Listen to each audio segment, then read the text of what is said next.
ಓಂ ಶಕ್ತಿ ಮಾಲಾಧಾರಿಗಳ ಮೇಲೆ ಕಲ್ಲು ತೂರಾಟ ಪ್ರಕರಣದಲ್ಲಿ ಕಲ್ಲು ತೂರಿದ ಕಿಡಿಗೇಡಿಗಳ ಪತ್ತೆಗೆ ವಿಶೇಷ ತಂಡವನ್ನು ರಚನೆ ಮಾಡಿದ್ದಾರೆ. 2 ವಿಶೇಷ ತಂಡಗಳಿಂದ ಆರೋಪಿಗಳಿಗೆ ಹುಡುಕಾಟ ನಡೆದಿದೆ. ರಾತ್ರಿ ಇಡೀ ಜೆ ನಗರ ಅಂದರೆ ಜಗಜೀವನ್ ರಾಮ್ ನಗರ ಏರಿಯಾದಲ್ಲಿ ಫುಲ್ ತಲಾಶ್ ಮಾಡಿದ್ದಾರೆ.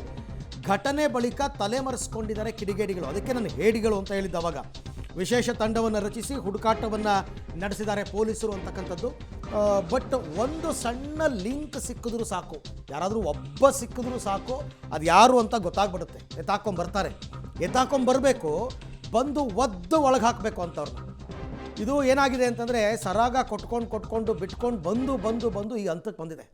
ಇಲ್ಲ ಅಂತಂದರೆ ಪರಿಸ್ಥಿತಿ ಹೀಗೆ ಹೋಗ್ತಿರ್ಲಿಲ್ಲ. ಆಮೇಲೆ ಎಲ್ಲ ಏರಿಯಾಗಳಲ್ಲೂ ನಡೆಯಲ್ಲ ಇದು.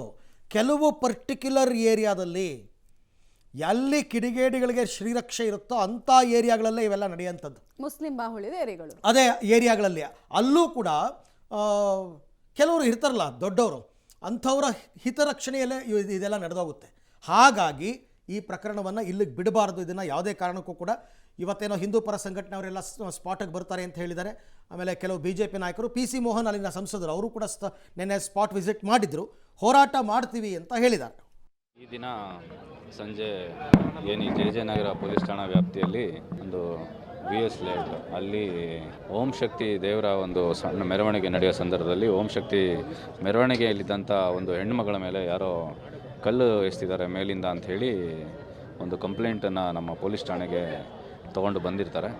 ಈ ಸಂಬಂಧ ನಾವು ಒಂದು FIRನ ಈಗಾಗಲೇ ದಾಖಲೆ ಮಾಡ್ಕೊಂಡಿದ್ದೀವಿ. ದಾಖಲೆ ಮಾಡಿ ಆರೋಪಿಗಳು ಯಾರು ಏನು ಅನ್ನೋದ್ರ ಬಗ್ಗೆ ನಾವು ಮಾಹಿತಿ ಕಲೆ ಹಾಕಿ ಆದಷ್ಟು ಬೇಗ ಆರೋಪಿಗಳನ್ನು ನಾವು ಪತ್ತೆ ಮಾಡಿ ಅರೆಸ್ಟ್ ಮಾಡ್ತೀವಿ ಅನ್ನೋ ಒಂದು ಭರವಸೆ ಕೂಡ ನಾವು ಇಲ್ಲಿ ಬಂದಂಥ ವ್ಯಕ್ತಿಗಳಿಗೆ ಮತ್ತು ಯಾರು ಕಂಪ್ಲೇಂಟ್ ಇದ್ದಾರೆ ಅವ್ರಿಗೆ ನಾವು ಈಗಾಗಲೇ ರವಾನಿಸಿದ್ದೀವಿ. ತನಿಖೆಯನ್ನು ಈಗಾಗಲೇ ಪ್ರಾರಂಭ ಮಾಡಿದ್ದೀವಿ. ಆದಷ್ಟು ಬೇಗ ಆರೋಪಿಗಳನ್ನ ಬಂಧನ ಮಾಡಿ ತನಿಖೆಯನ್ನು ಮುಂದುವರಿಸಿ ಕಾನೂನು ಪ್ರಕಾರ ಕ್ರಮ ಕೈಗೊಳ್ಳಿ. ಈಗಾಗಲೇ ನಮ್ಮ ಜೆ ನಗರ ಇನ್ಸ್ಪೆಕ್ಟರ್ ಮತ್ತು ನಮ್ಮ ACP ಬ್ಯಾಟರಾಯನ್ ಪರ ಬೇರೆ ಇನ್ಸ್ಪೆಕ್ಟರ್ಗಳನ್ನೆಲ್ಲ ನಾವು ಇಲ್ಲಿ ಕರೆಸ್ಕೊಂಡಿದ್ದೀವಿ. ಒಂದು ಬಂದೋಬಸ್ತ್ ಮಾಡೋ ಸಲುವಾಗಿ, ಇನ್ನೊಂದು ತನಿಖೆ ಮಾಡೋ ಸಲುವಾಗಿ.